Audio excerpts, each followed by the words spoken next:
Hello everybody, Tal here and welcome to a new video. Today we're going to be talking about a problem that I personally have with the Protection Paladin and their toolkit, and why I think, given the context of all the tanks as well as what we're going to be facing in Legion, I think the Protection Paladin has a problem. I think it might not work. Now, to give you guys some context for why I'm saying these things, I have here some footage of my stream that I did earlier this week. Me and my guild doing our weekly clear of Hellfire Citadel on Mythic difficulty. I'm playing my Protection Paladin, you can see here. The quality is going to be a little bit less than my other ones, mostly my other videos, mostly because this is a stream that I did. And obviously when I'm streaming, it's a little bit of a lesser quality than it is when I'm recording due to my computer.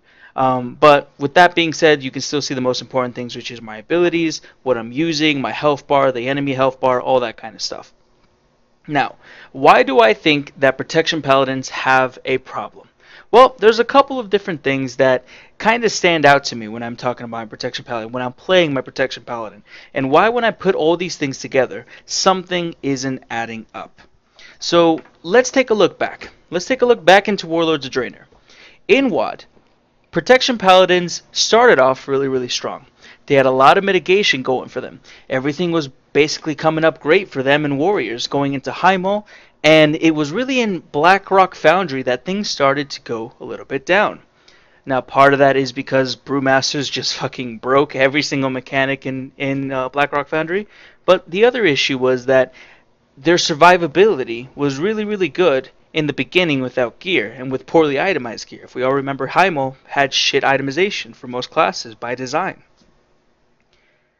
And that really started to show that once people got some gear, once things advanced into different bosses, Paladins started to go a little bit down. They didn't have as much effective health as the rest of the tanks. They needed a little bit of buffs. And it wasn't really until Hellfire Citadel, deep into Hellfire Citadel, when people had their 4 sets, when people were able to eventually get the legendary ring and eventually get double upgrades and everything else, that's when Paladins started to shine because they got some buffs. While you could raid Mythic with a Paladin, please don't misunderstand. I'm not saying you couldn't. Of course you could, but it wasn't always the best choice. They didn't have as much mitigation as the other tanks, and it caused some issues. Why do I have a problem with them now, though? It's because Legion has made a couple of changes to them that I think is going to put them right back where they started in Warlords with the same issues. So to get into that, first of all, they don't have a lot of HP. Compared to the other tanks, they have still a lower amount, and even though their design is not meant to be a self-healing tank, their health spikes all the time. Now, when I think about the tanks, I pretty much divide all 6 of them into 3 different categories.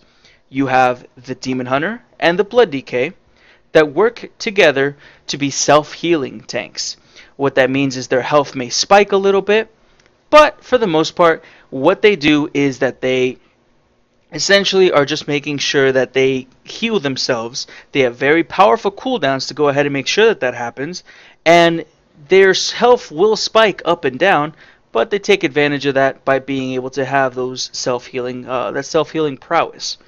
Now, Warriors right now have Ignore Pain, so their self-healing is all over the place, and it shows up as an Absorb. That's not really counting, but for the most part, Demon Hunters and DKs are the self-healing tanks. Then you have Druids and Monks.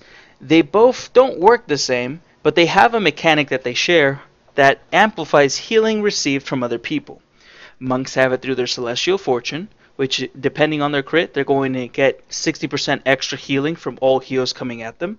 And then Druids have it through their Mastery, which is just amplifying the healing that is coming in on them, as well as amplifying their maximum HP and becoming real big, just meat shields. So that leaves Warriors and Paladins being the super big damage reduction, all kinds of cooldowns classes. They have a lot of different answers to a lot of different situations, and they just have upfront mitigation. That's kind of the way that they work. So the problem is, the reason that I have this problem, is that playing my Paladin through the most difficult content available in the Legion pre-patch right now is obviously Mythic Hellfire Citadel, specifically Mythic Archimonde, Mythic Manaroth, those kinds of fights. Why does it break down? My health is spiking all over the place. And it doesn't matter what talent setup I run. Usually, especially for anything that's over 1 target, I run Last Defender. I'm using the reduced cooldown on my heal, which would be called Hand of the Protector talent, or I'm running with the Judgment Charger, the Divine Steed, I should say, that does a damage reduction. And for the most part, it doesn't matter which of these talent setups that I go for. It doesn't matter if I spec into Final Stand. It doesn't matter if I go Blessing with Spell Warding. When I'm tanking bosses for any extended period of time, I find myself lacking and having my health spike all over the place. And it is a problem. As you can see here, I'm spiking all over the place. I am tanking 3 different mobs though. This is trash. I'm bopping my cooldowns, all that kind of stuff. But the reason I have a problem with it is that for all the damage reduction that they have, for having Light of the Protector heal them for such a big percentage health when they're low and everything else that can happen to them, they just don't feel like they're super tanky. Now, a couple of things to note. You do not have your artifact ability, which is going to be another damage reduction AoE style ability that reduces everything by 20 or 25%.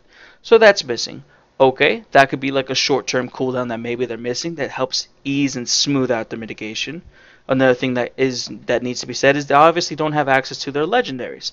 Maybe a legendary helps smooth that out as well. That makes it more normal to have the damage not be so up and down. And the biggest thing to say is that obviously I don't have access to the Light of the Protector traits, the artifact traits, which do massively increase the value of the heal. It's very much like Frenzied Regeneration. Frenzied Regeneration, right now in the live game for Guardian Druids, is a pretty shit spell. It doesn't heal you for anything. But that's because it's balanced around the idea that you're going to get the artifact traits that make it into a decent heal, that really make it worth pressing. Right now, I would say that even 10 Rage is too high a cost for what Frenzied Regen gives you. But the game isn't balanced at 100, and I understand this. Trust me, guys, I know. It's not balanced at 100. Everything that I'm saying is not going to be accurate for Legion, but it does raise questions starting now. The other thing that has to be said is versatility. The best tanking stat for Protection Paladins, tanking, survivability, is not super readily available in Hellfire Citadel.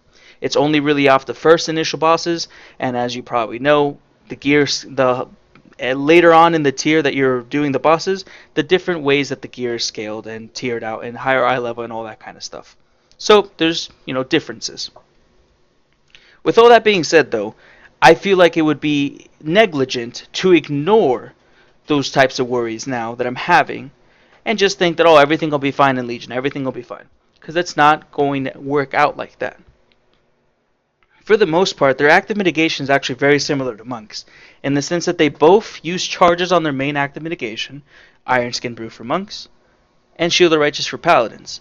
Both of those are buffs that you pretty much want to have up as much as possible. If you take an unmitigated hit without one of those two things up, or a cooldown, you get hit really, really hard. And you're not trying to waste your healer mana, you're not trying to waste resources that need to be spent on you, keeping you up, anything like that. And that main super important active mitigation gets reduced by a rotational ability. That is Keg Smash and Tiger Palm for Monks.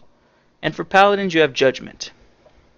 The problem is, Judgment only reduces it by 1 second on a normal hit and 2 seconds on a crit.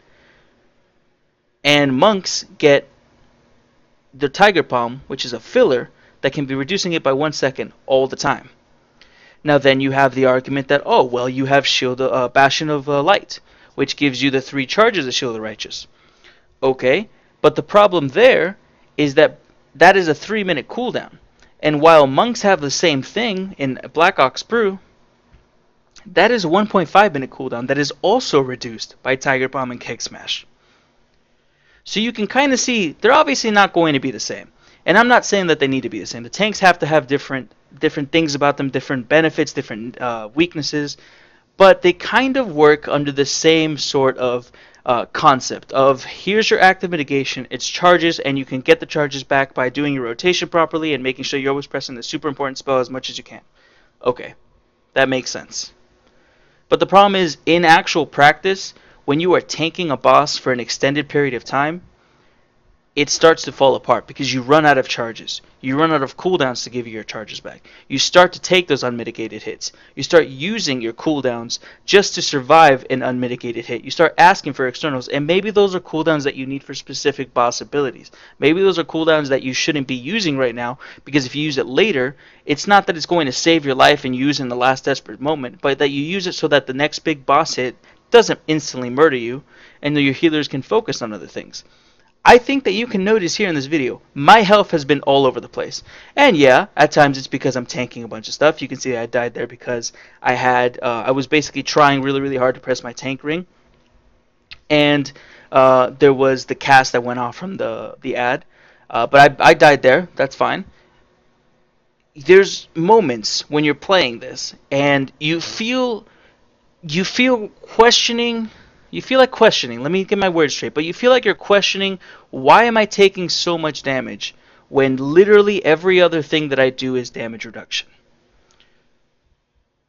I think the problem is exemplified best by any moments where you have to move out of your consecration as well.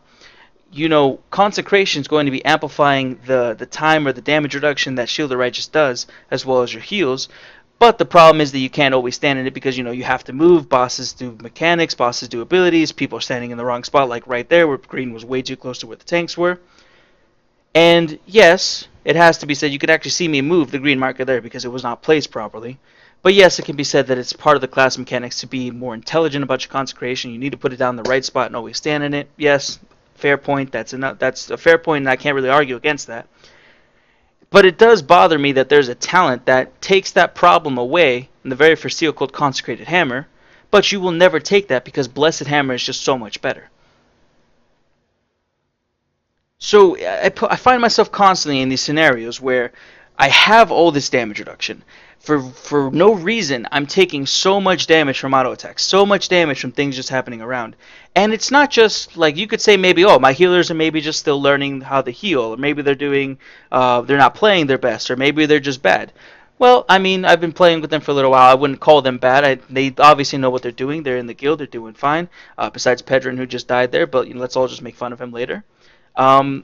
There's issues though, because it happens when I'm in dungeons. It happens when I notice it, especially when I was on the Legion beta. I was noticing it there as well.